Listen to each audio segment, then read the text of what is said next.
Welcome back. South African manufacturing suppliers and the Chinese buyers have signed a record 93 agreements aimed at boosting the country's struggling manufacturing industry.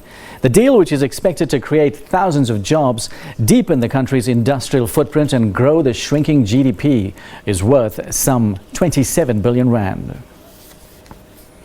The deal comes shortly after the State of the Nation address, where the president promised to grow the economy and create the much-needed jobs.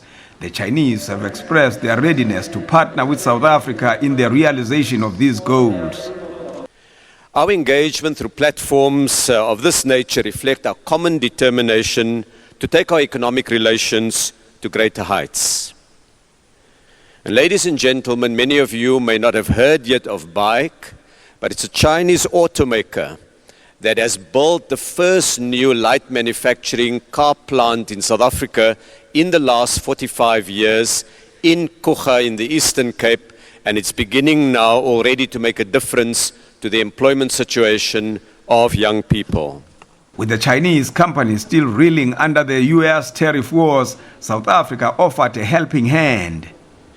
Where a Chinese company partners with a South African company and manufactures here in South Africa, a great opportunity is presented to export duty-free into the rest of the African continent, into the European Union, and into the United States through our favorable trade agreements. The Chinese says they are more than prepared to extend these agreements beyond manufacturing, even to agriculture and mining. The iron ore, the copper, the manganese, whatever you have here, the huge market in China. We buy everything because we have 1.5 billion population. 5 people in the world, 1 more are Chinese. In return, South Africa offers China a platform to reach out to more than 1 billion consumers in the continent, the world's fastest growing market.